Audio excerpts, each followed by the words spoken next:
Journey So mapping.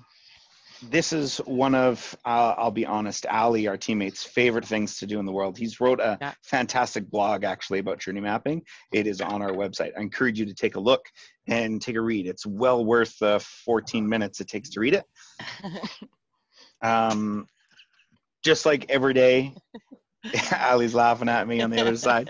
Um, just like every session that you're doing with us, we encourage you guys to jump on Twitter, tweet with us, use that hashtag Design School, sharing your thoughts and opinions. And as well as we're going through the presentation and we're talking with Andrew about journey mapping, let's, as he's right there, Andrew, I'm just There's going to mute you for Andrew. 2 seconds. As he's going through his presentation, if you guys have questions, throw them into the chat box, throw them onto Twitter. Andrew's really active on there, and he's a great person to connect with. So to get us rolling into the chat box, even though you guys have already warmed up as we're talking about everyone's fantastic Halloween costumes, we want to know just quickly, what are you guys working on when it comes to your virtual design school project? Yeah, So a lot of the stuff that was coming in was like a really wide range of topics. So I thought, we thought that everybody would be interested in kind of the diverse amount of stuff that people are going through as they learn about design thinking. So throw it into the chat box. We'll call it critical supplies required by the provincial health system after an earthquake. Cool. So not in Calgary then. And urban urgent care, improving transitions. What else we got coming in? Patient experience of new patients. transitions for homeless population, very cool. Oh, that's good. Yeah, addiction and mental health in rural EDs. We've got public and patient engagement in health research. Good. That's always hard to get people to join the conversation there, I isn't it? love virtual care, delivery of care at a distance. Yeah. Co-designing with clinical programs, fantastic. Falls prevention AI. Nice. Always good Ooh, to hear about people working with AI. I see that piqued Ali's interest just a little bit. He's His seen eyebrows just AI. He's crawled like, right ooh, off and ooh, AI. yeah. What's that character? He goes, huh? Yeah, Scooby-Doo. Scooby-Doo. Hey, Yeah, Scoob. exactly. And I should go Shaggy for Halloween. Home care navigation black hole. Oh my gosh. That's the title of my next blog, I swear. So Aaron and I were going through you guys' homework, and we wanted to highlight some of these empathy maps that we thought were really, really good. This one around clinical research, and I loved the 4 quadrants. You guys absolutely nailed it here. You've got the quotes, the things that people actually hear, they say, do, and see. Mm-hmm. And then we move over to the pains and the gains, and there was something here that I was just missing just a little bit. And you said pulling together a group of patients and stakeholders for a given proposal, it's a pain. I just want to dive a little deeper into that. So why is it a pain? Takes too long, can't find people, just to kind of pull together a little bit more insight from it. But like, honestly, really good first smack at doing this. For sure. And then the second one was around this air medical crew, and they're talking about like the pains, needs the record to be easier, go a little bit faster, it takes too long. And then over on the 4 quadrants, so I liked their pains and gains, but in the 4 quadrants, I was like, I want more. So they say I hear opinions and complaints and feedback. So with the empathy map, just slam in those quotations. What are the actual complaints that you're hearing? Is the feedback that you guys are hearing from the group? It'll just help you formulate better ideas and things as you move along within the process. Oh, absolutely. And if you're having a hard time kind of doing that deep dive, then start asking why. So not just what they're saying or why are they saying that? What are they hearing, but why are they hearing that? Keep asking yourself why to take it deeper and deeper and get to the root of the problem. So one of the things that we noticed in a lot of the homework that we got back, that there seems to be a little disconnect between whether you're working on your user's goal or on the project's goal. And there is a difference there, because if you're trying, you need to really focus on the person in order to get that deeper insight. So what we'd like you to do for the breakout is we're going to pop you into rooms, and I'd like everybody to share what your goal is, and then get feedback from, or what your goal was on this week's homework, and then get feedback from the other people in the room on whether they think that is the user's goal or the project's goal, and then have a little discussion around that. Ready to go, Shay? All right. Yes. All right, so we're going to pop you in, and we'll call you back in about 5 minutes.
All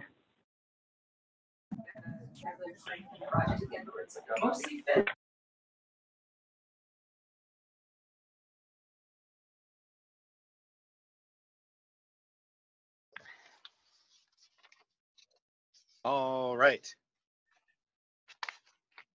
Waiting for my co-host to join me back up here at the top.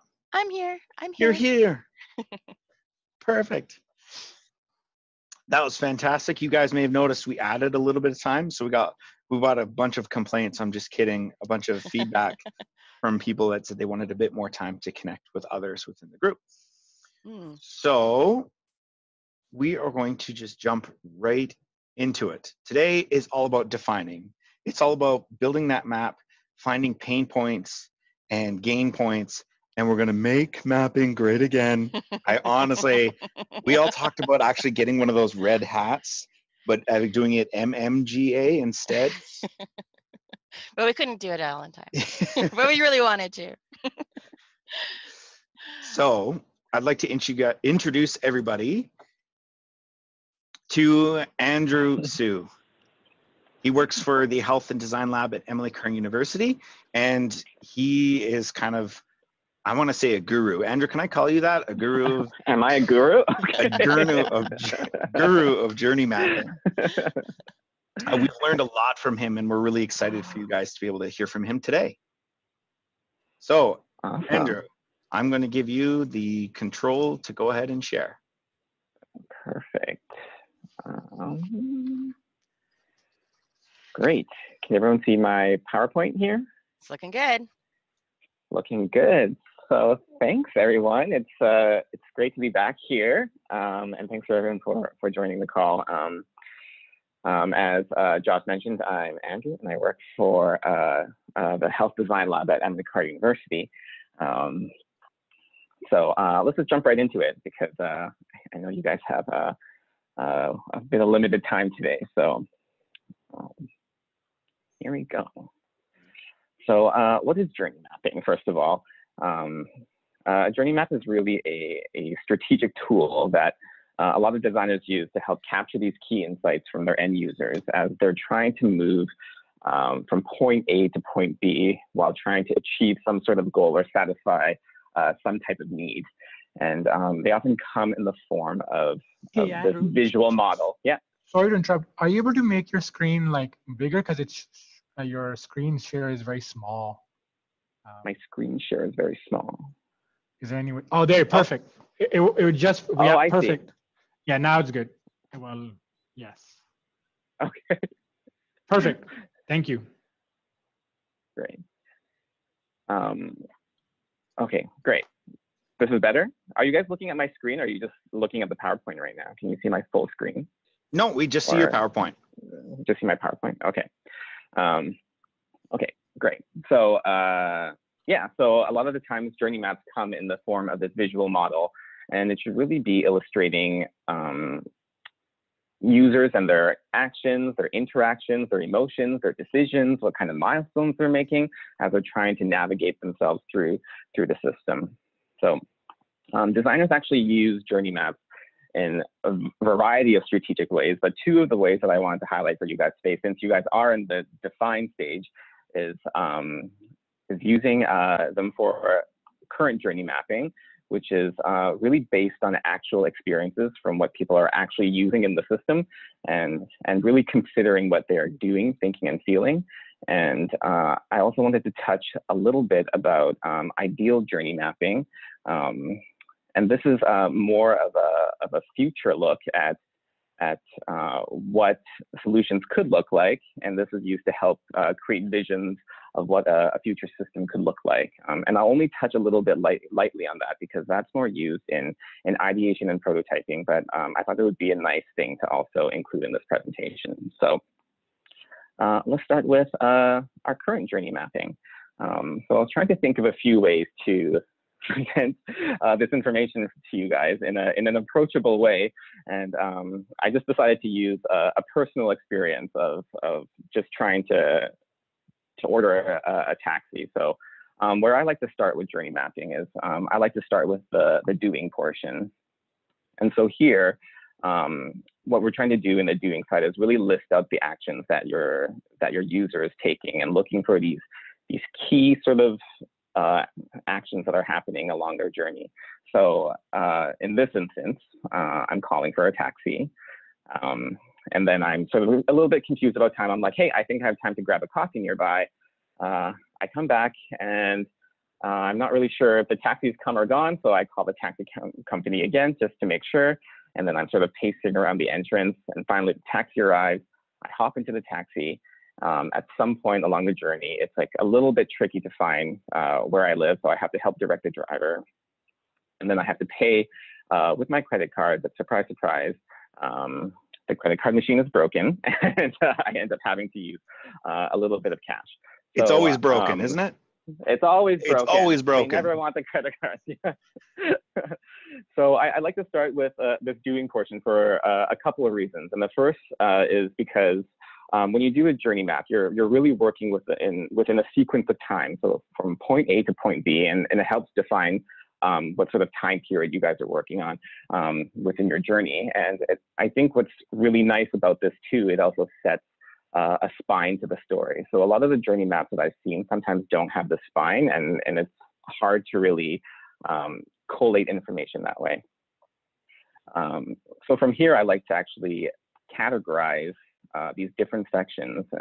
And why I like to do that is here you can always see you can already see that there's like a big insight that a lot happens just during the waiting period of what goes on when you're waiting for a taxi. There's actually a lot of actions that happen there. So I like to already start a little bit of synthesizing this information. From there, I like to go into thinking. So what is your user thinking at this point? And I think this part is really important because this will start to get you into thinking about why do users understand what's going on in this situation? Like, what are they aware of? And what information do they actually need to proceed to make these decisions? And so overall, you're just trying to get a sense of how are users making decisions along the journey. And the thinking piece will help you understand some of these motivations behind your user. So in this case, for me, it was calling the taxi again. I had no idea where they were. So I had to call back again. I'm sort of waiting around. Should I wait inside or outside? I don't want them to miss me. And what happened was actually 2 taxis showed up because I called twice, and that one driver was really unhappy with me, the one that I didn't get into. And then also, like, during the ride, I'm sort of like, oh, I'm not really sure if they're going the best route. You know, I think we all kind of question that when we're in a taxi, like, are you actually going the fastest way? And then you're watching the meter running high really quickly, and there's like a little bit of stress there. And then sort of this annoyance with, oh, sorry about that, around the credit card piece, and then having to pay with cash afterwards. So from there, I move into this feeling piece. And so when you move into this feeling piece, you're really trying to understand what's triggering these different emotions in your user's journey and what their reactions are to the system. So I actually like to use a line graph to depict this. I don't think you have to use a line graph, but I find it really helpful to see these different peaks and valleys, or this emotional roller coaster that might go on during a user's journey. So here, it's important you pay attention to a couple things. So the first is really looking at these sort of low-end pain points. So what's going on here that's making people feel disappointed or frustrated with the system. And also, I like to look at these high points because it's also nice to know what people are doing right. And these are also potential for creating these nice signature moments in the service that you're trying to redesign or modify. And so from there, yeah, it's good to like define a little bit about what are the frustrations, what exactly are the emotions that are going on, what's bringing these elements of delight or joy in a user's journey. So I'm just going to pause there for a second. Are there any questions or confusion or anything I can clarify on before I move on? Yeah, Andrew, Allison asked, like, how do you start? What's the start and end point, and particularly, like, you know, in a complex problem like homelessness? how do you define the start and end points? For sure. And yeah, for sure. Like, look, so there's a couple ways you can do it. you can start super high level. Like sometimes journey maps are quite confusing because they can be very, very detailed and look at very, very like basically step-by-step actions.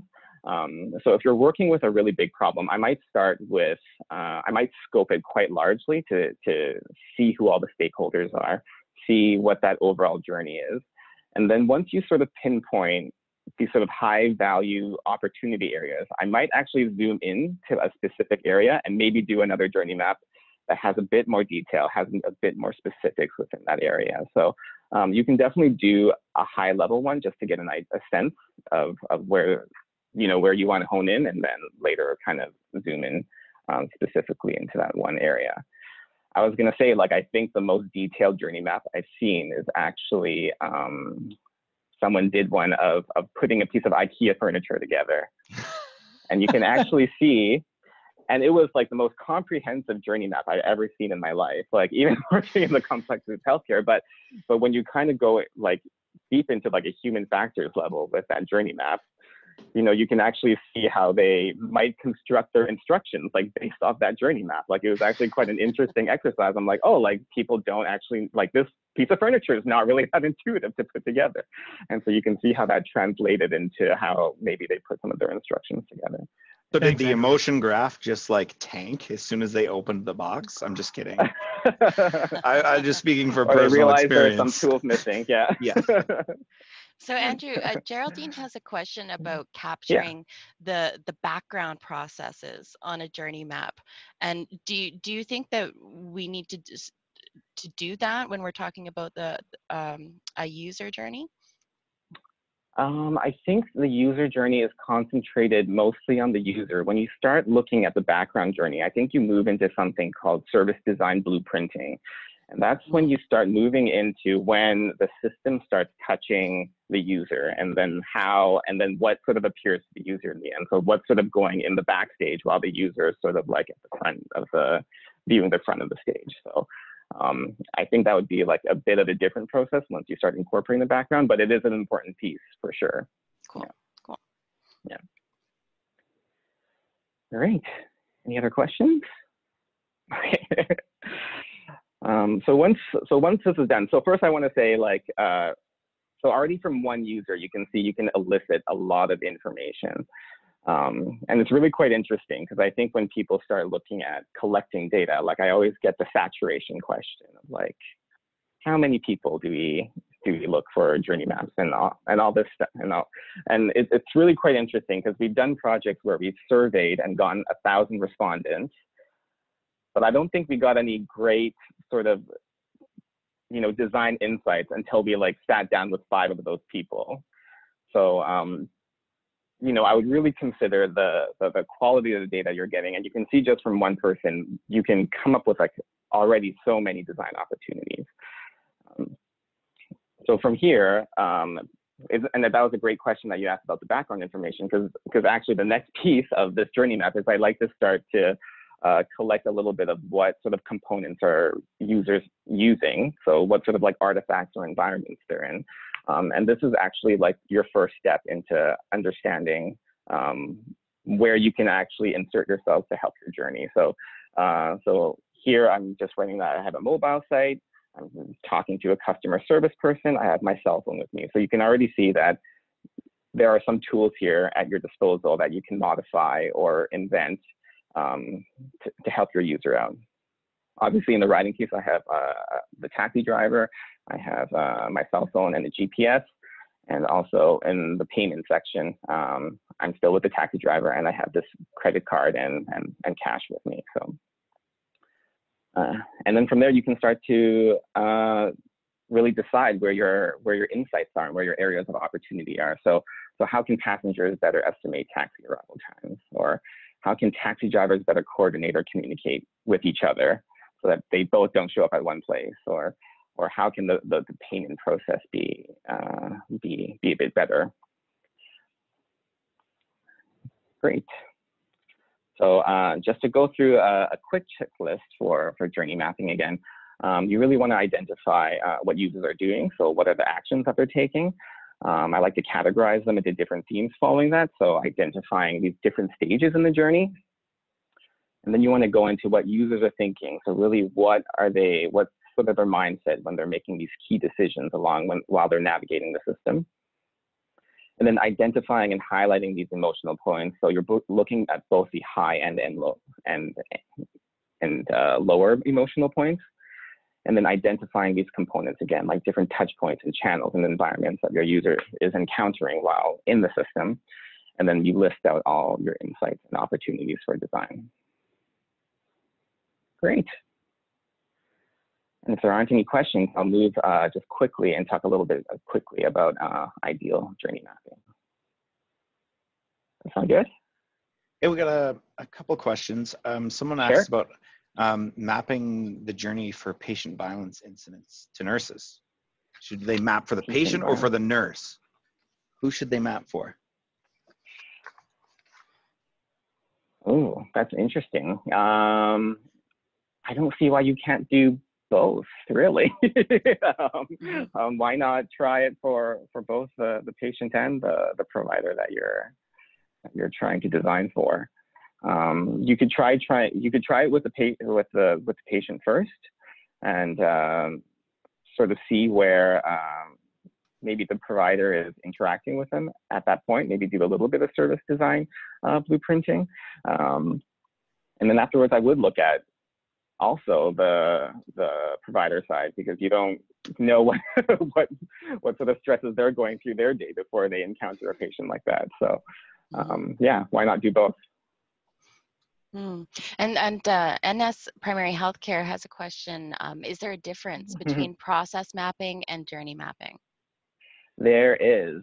Yeah, I don't think the process map really incorporates a lot of the thinking and feeling pieces of the journey map. Like I think journey mapping really concentrates on the user experience. So like what you were saying before with the empathy mapping, with these quotes, like I think quotes are also really important. Because it gets you into their head, right? Yeah, exactly. And you want to understand their emotions. And I think someone explained it the best to me when we were talking about, so even this, so you might be able to say something like, oh, Andrew loves to buy sneakers. And so what's your solution going to be for that? You're just going to end up designing a million different ways for me to buy sneakers. But if you write a quote down, they're like, oh, Andrew, like after like a hard week at work, Andrew likes to reward himself with a pair of sneakers.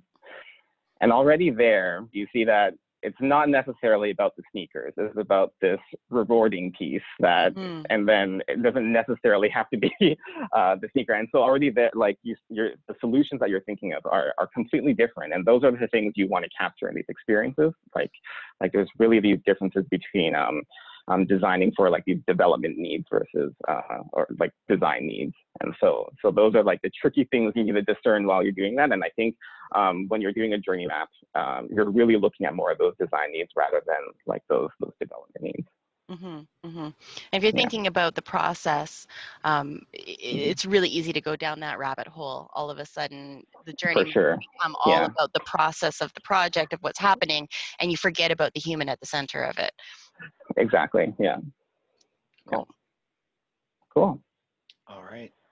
Cool. So I'm just going to talk a little bit about ideal journey mapping. So when you start coming up with solutions with your journey map, what you're really trying to do is you're trying to eliminate some of these pain points that you came up from your current journey map, and also maybe amplifying some of these really nice high points also.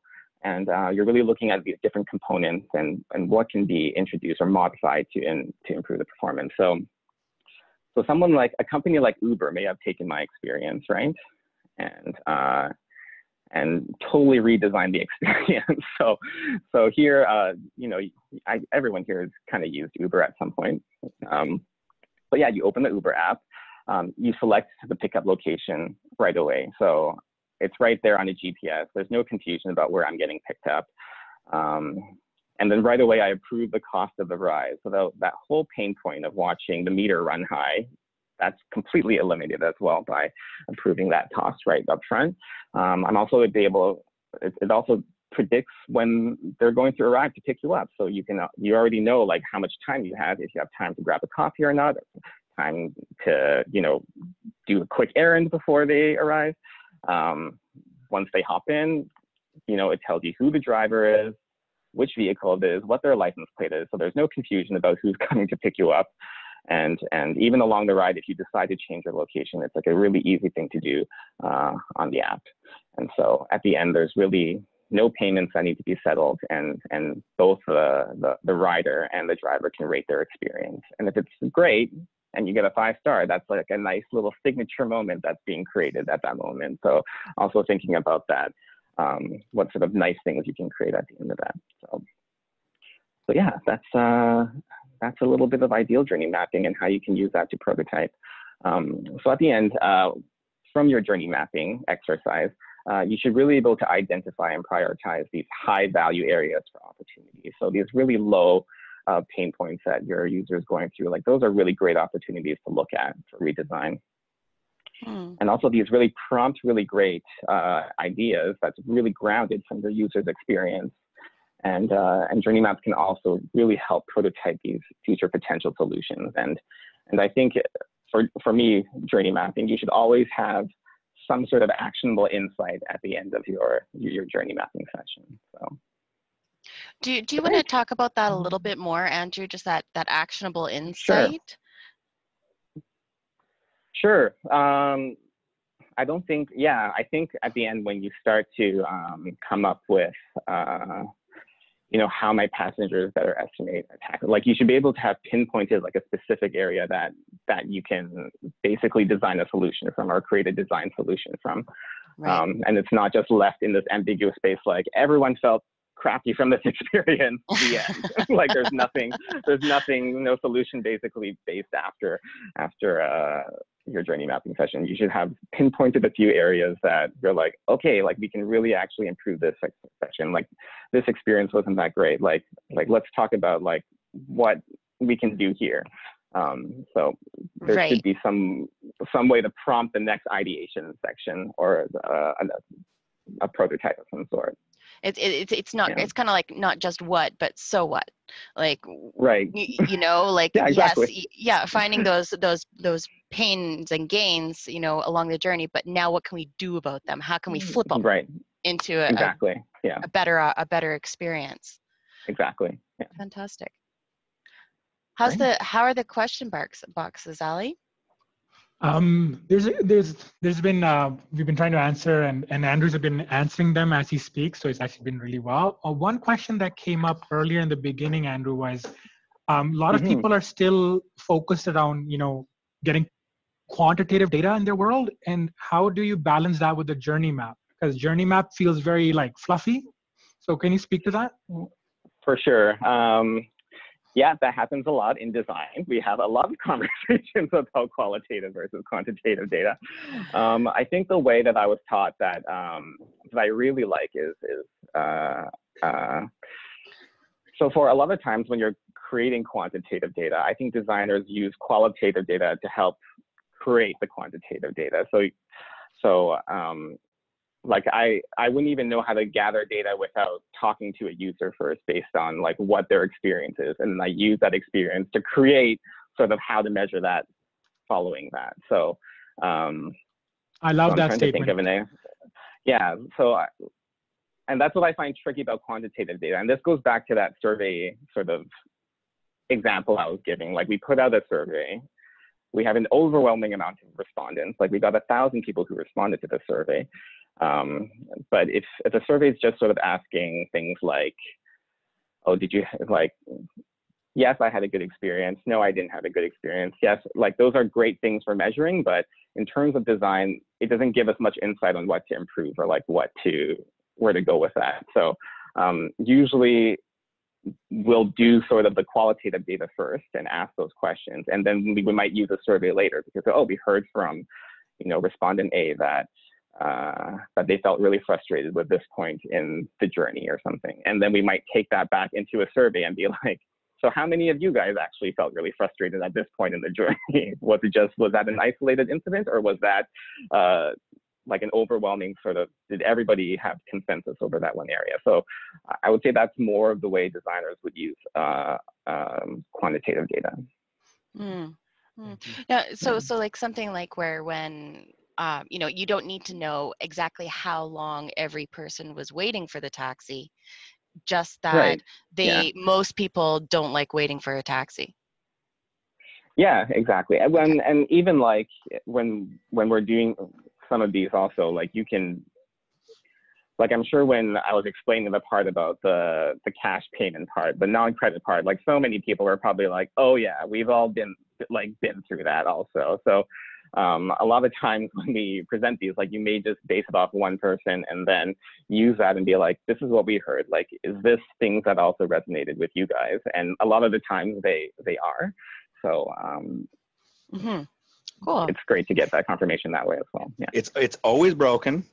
And then like 3 years ago, I was in a cab. I don't do it often. And they did that little, like the thing that slides, and they like took an imprint of my credit card. Oh yeah. And I was like, what are you allowed to do that? 1983, man. Are you sure it's broken?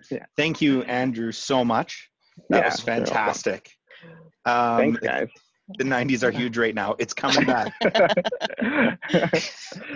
No, appreciate you taking the time.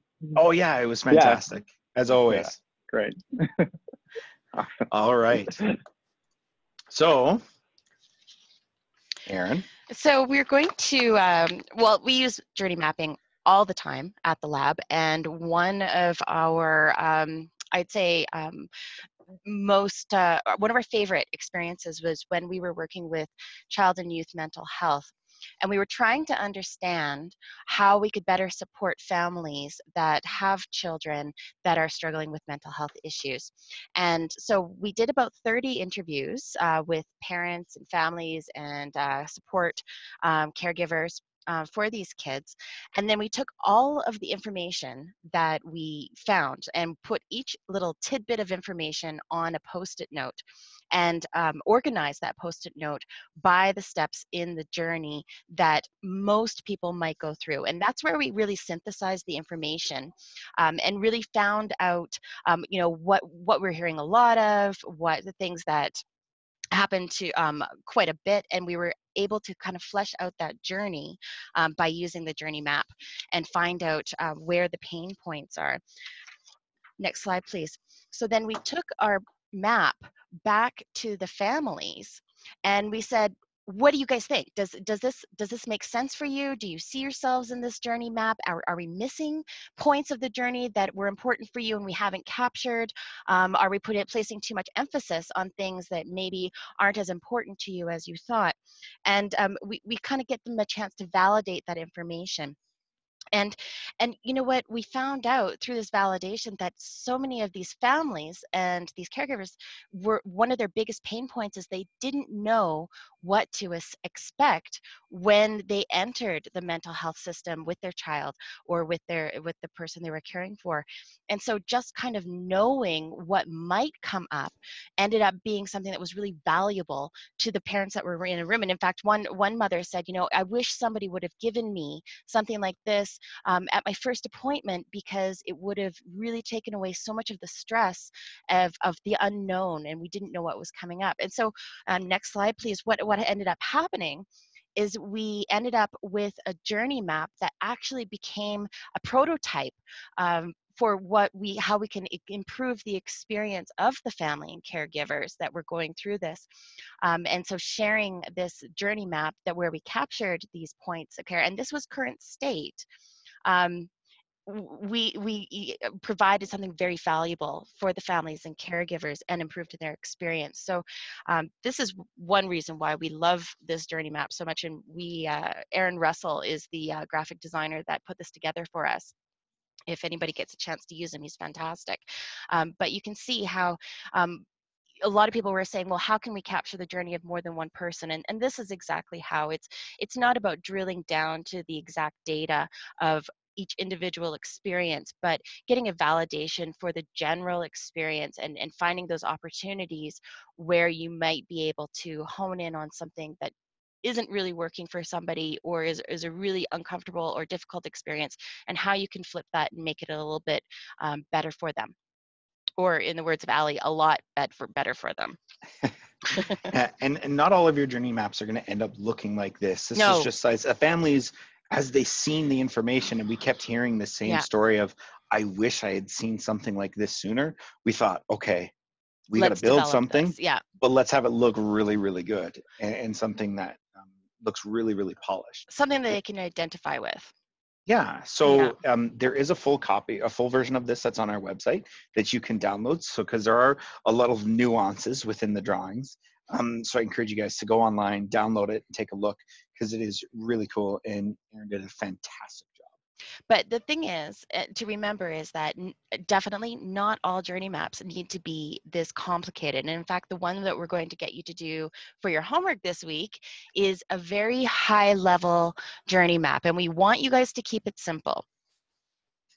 So that brings us to the activity for the week. We do want you guys to do, it says experiencing mapping here, but it's really journey mapping. We're mapping out the patient's experience within whatever problem that you guys are working on. And I do want to spend a little bit more time on this to give you guys a little bit of tips or tricks, because I'm going to warn you, this isn't something that's easy to do.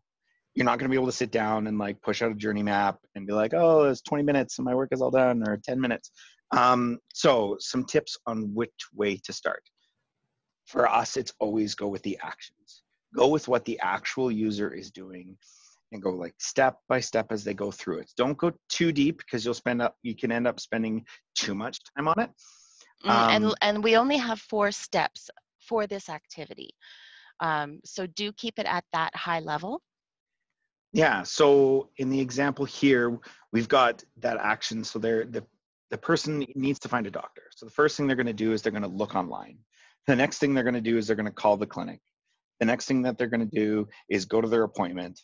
And I think I could probably leave it at the 4 there. So those are the very specific action steps that they're doing to get to their end goal, to finish their journey. Once I'm done my action steps, I can start to work down each individual column. So, I'm searching online for a family doctor. I have a very specific goal there. I want to find one, but I want to find one that's good. They need the good Yelp reviews. I don't know if that's the good Google review. And then the other thing too is I want them to be close to me, something that can be nearby. So for each user, it'll be different, but the experience for this specific user, as an example, is I can't find someone who's nearby, and I don't know if this person's going to be a good fit. There's no information about them.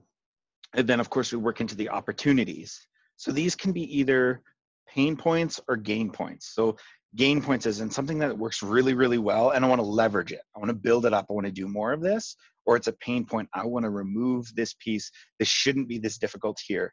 So this is where, when Andrew's talking about, this is the point of like that building a how might we question. How can I change this specific part, or develop this insight around something new that I can design? Yeah, and for the opportunities, sometimes it's good to use what if. So you take a look at the column of what that person is trying to achieve for just that one action, and then take a look at their experience, flip that and think, oh, well, what if we could get patients to rate physicians for other patients? Or what if we could match patients with suitable physicians? So it's really about highlighting the possibilities and the opportunities based on whether they're having a positive or a negative experience. And we had a good question. So in my instance from Letta, sorry, I'm probably pronouncing your name incorrectly, I apologize. You go to the merge, they see the physician and they get assessed, they receive their treatment, whatever it may be, and then prepare for the discharge. That's perfect. Start with those actions and then build down as you move across. Another tip for you guys is sometimes it's good to start with what is your beginning action and what is your last one, and fill in the gaps in between. It can make it a little bit easier for you as you're going through it. Mm-hmm. Mm-hmm.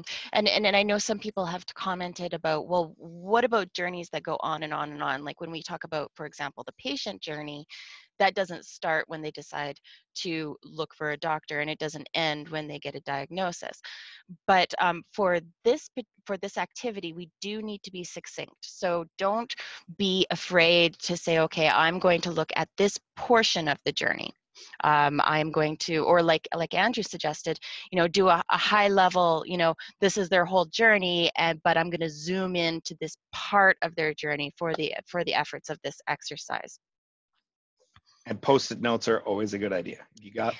If you've got the post-it notes, fill them out, move them around. So you notice in that picture that we shared, we had a ton of post-it notes on a wall. We had a whole bunch more that we had recycled. It's going through, putting it down. Does it make sense? If it doesn't, we pull it off, put something else there. So Bonnie has a question, says, whether you're mapping what the health system hopes currently happens, or rather what the person actually experiences. Oh, Bonnie, please do what the person actually experiences.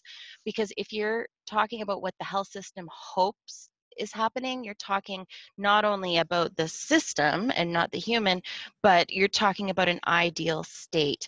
And if we're going to solve problems for the end user, we need to know what's actually happening, feet on the ground. So definitely current state. So key takeaways for today. The journey map is really about exploring that emotional journey that a person takes through, or end user or a patient or a family member goes through as they go from like their problem to meeting their goal. It's all about gathering all of these insights, pulling them together, putting them into a place so you can start to decide where am I going to work? Where's an opportunity? Where's something I can leverage, build on, and create better? Or what is something that is a pain I need to delete, remove, or create something new and innovative to meet the needs of my actual user. And remember that your goal is the thing that the user is trying to achieve, not the ideal state of the journey or what you want the journey to be. What are they actually? So, for example, in Andrew's situation, he wasn't looking for a safe, efficient, technologically supported cab ride.